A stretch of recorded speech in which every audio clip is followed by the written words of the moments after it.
Bonjour et bienvenue dans cette nouvelle vidéo où nous allons voir deux moyens simples et efficaces pour éviter à votre enfant d'avoir la tête qui s'aplatit en arrière.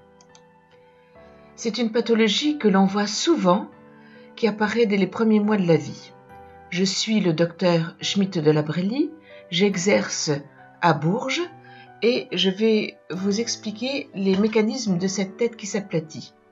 Vous le voyez sur cet enfant, l'aspect aplati du crâne s'appelle la plagiocéphalie. On dit aussi parfois le terme de brachycéphalie. Il existe en fait deux types de plagiocéphalie.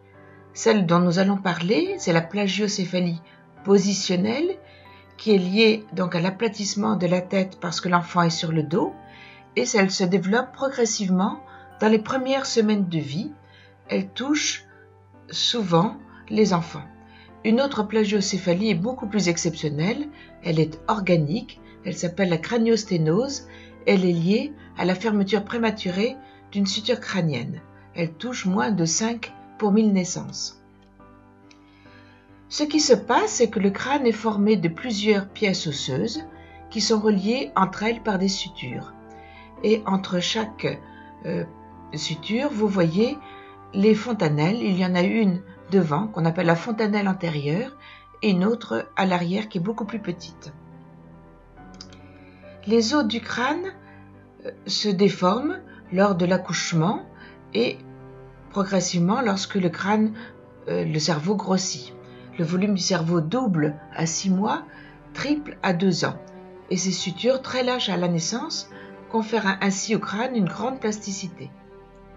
Les os de la voûte crânienne, à la différence de la plupart des os du corps qui s'ossifient à partir d'une maquette cartilagineuse, d'où émergent des points d'ossification, les os de la voûte crânienne donc présentent une ossification membraneuse qui se fait à partir du tissu qui entoure le cerveau. Et donc il n'y a pas le passage par l'étape cartilagineuse et de ce fait, les os du crâne sont beaucoup plus malléables et déformables. La fréquence des plagiocéphalies positionnelles a augmenté considérablement depuis que l'Académie américaine de pédiatrie, en 1992, a imposé le couchage des enfants sur le dos. Actuellement, on décrit près de 50% des enfants entre 7 et 12 semaines qui présentent des têtes aplaties.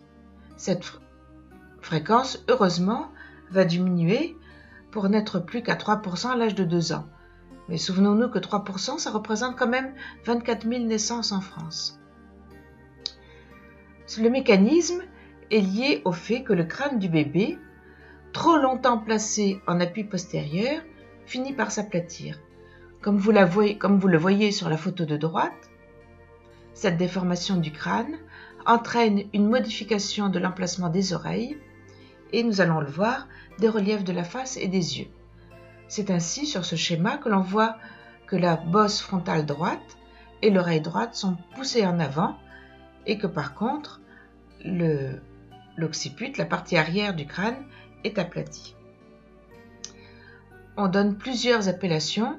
Les plus fréquentes, nous l'avons vu, c'est la plagiocéphalie avec un aplatissement postérieur mais sur le côté et la brachycéphalie qui n'est un aplatissement que par derrière. La scaphocéphalie est plus rare, elle touche plutôt les parties latérales du crâne. Les causes de ces plagiocéphalies, elles existent déjà avant la naissance. Lorsqu'il y a une grossesse multiple, plusieurs jumeaux dans le ventre de la maman, ou une mauvaise position, la tête des enfants est un peu coincée, si j'ose dire, et ainsi elle risque de s'aplatir. Pendant l'accouchement, une présentation de la tête un peu de travers, l'usage de forceps ou de ventouses, un accouchement qui va durer, peut être aussi des facteurs d'aplatissement de la tête. On a remarqué également que cette fréquence est augmentée chez les enfants de petit poids de naissance et chez les prématurés. Après l'accouchement, il peut exister des torticolis, c'est-à-dire la contraction d'un muscle du cou, qu'on appelle le sternocléidomastoïdien, ou également une hypotonie de l'enfant, dont la cause peut être multiple, qui va empêcher l'enfant de bien se mobiliser. Une autre cause, nous l'avons vu, c'est les bosses qui peuvent apparaître après l'usage de ventouses, par exemple, qui vont entraîner, pour le confort de l'enfant, une position sur le côté. La position couchée sur le dos exclusive reste le facteur favorisant principal. Elle entraîne une perte de la mobilité, de la charnière, de la jonction entre le crâne et les vertèbres. Les conséquences ne sont pas qu'esthétiques, malheureusement. D'après certaines thèses de médecine et des mémoires d'ostéopathes, il est évoqué des conséquences neurologiques. Autour du crâne, autour du cerveau circule le liquide céphalorachidien et l'aplatissement du crâne entraîne une compression de ce liquide avec une dilatation de certaines zones, une compression d'autres. Et il est possible que cela entraîne des séquelles psychomotrices ou comportementales. Il est certain également, comme nous l'avons vu, que la position déformée de la mâchoire et des oreilles peut entraîner des atteintes au niveau de l'articulation temporomandibulaire, l'articulation de la mâchoire, et des malformations dentaires. Enfin, il est fort possible qu'il y ait également des atteintes de la colonne vertébrale, des scolioses, et également des modifications de la vision, puisque les yeux ne sont pas à la même position, il peut y avoir des strabismes associés. Alors, face à ces complications, ces conséquences, pourquoi donc a-t-on imposé sur le couchage sur le dos? Eh bien, nous avions un fort taux de mort subite du nourrisson et l'obligation de l'Académie américaine de coucher les enfants sur le dos a permis une chute considérable. Vous voyez sur la première colonne, la France est passée de 2 pour 1000 naissances à un taux voisin de 0,3 pour 1000. Il reste hélas ces carrés rouges qui continuent à représenter les taux de décès par mort subite du nourrisson qui sont chaque année entre 250 et 450 décès par an. Vous voyez sur cette courbe les modifications selon les années. La première flèche rouge indique le début des actions de prévention en France qui a touché quelques départements. Et en 1994, la campagne nationale de prévention a permis une bonne diminution de ce taux des décès qui reste cependant, comme je vous l'ai dit, aux environs de 250 par an. Il semble que les habitudes de couchage ne sont pas encore complètement intégrées. Et puis d'autres facteurs interviennent également. Alors certains parents me disent « Oui, d'accord, vous nous dites qu'il faut dormir sur le dos, mais mon enfant se retourne de lui-même sur le ventre. Est-ce que je dois passer une partie de la nuit à le surveiller ?» En général, l'enfant arrive à se retourner du dos sur le ventre entre 4 et 6 ou 7 mois.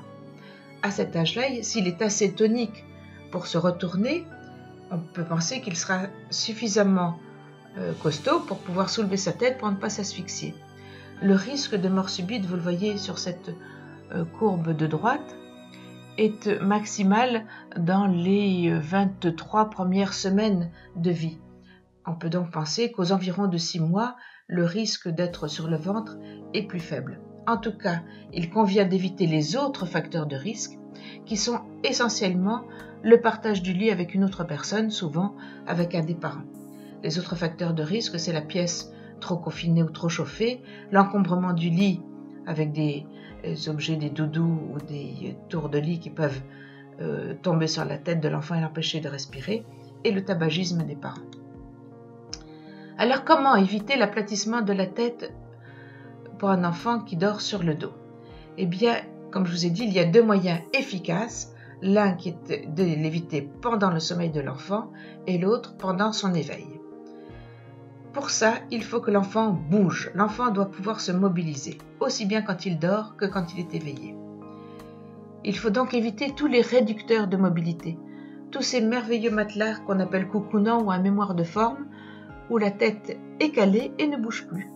Les fameux cale-tête et autres coussins empêchent la tête de se mobiliser et favorisent, alors qu'ils sont vendus pour l'inverse, favorisent l'aplatissement de la tête. Quand l'enfant dort, il est important d'alterner la position de sa tête. Vous le couchez tantôt à droite, tantôt à gauche.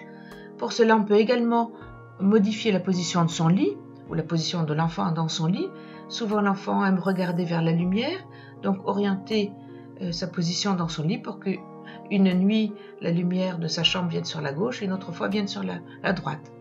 De la même façon, quand vous vous approchez de son lit, approchez-vous de temps en temps par la droite, de temps en temps par la gauche, quand vous voulez changer les couches de la même façon. Quand il est réveillé, donc c'est le deuxième moyen, eh bien on peut tout à fait coucher l'enfant sur le côté. Il existe des petits cale-bébés qui lui permettent de se mettre sur le côté.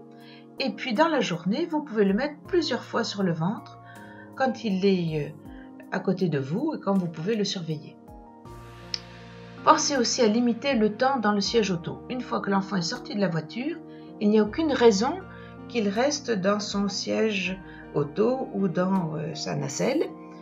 Et il faut, comme je vous l'ai dit, éviter aussi les sièges relax, les balancelles et les doux-mou-pouf. Il est bien de le porter dans les bras et on peut volontiers varier les positions lorsqu'on lui donne à manger, tantôt dans le bras droit, tantôt dans le bras gauche. Et ce qui est merveilleux, c'est de le porter en position verticale, soit dans ses propres bras, soit en s'aidant d'une écharpe ou d'un porte-bébé. Enfin, les mamans le savent, il est toujours tellement agréable de faire des petits jeux avec son enfant, de petits massages, et pourquoi pas des exercices tout doux de rotation et d'inclinaison latérale du cou, en tenant la tête comme vous le voyez sur l'image. Certains parents me disent « Ah, je veux le mettre sur le ventre », mais vraiment mon enfant n'aime pas être sur le ventre, il n'est pas bien, il se met à pleurer. Il est vrai que quelquefois, l'enfant qui a pris l'habitude d'une position sur le dos n'est pas dans un confort lorsqu'il est sur le ventre. Pensez alors à lui ramener les mains en avant pour qu'il s'appuie sur les avant-bras. Commencez par de courtes périodes, choisissez des moments où votre enfant est calme, et puis jouez avec lui, placez-vous à sa hauteur, montrez-lui des petits objets, et tout doucement l'enfant s'habituera à cette position.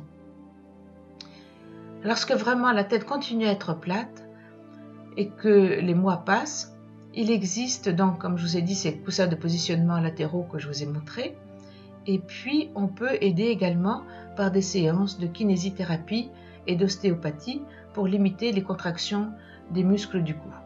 Enfin, si après 6 mois, la tête reste toujours plate, il faut aller consulter et certaines équipes proposent des casques remodelants qui sont à porter pendant quelques mois, qui ne sont pas forcément trop inesthétiques comme vous le voyez sur l'image d'à côté.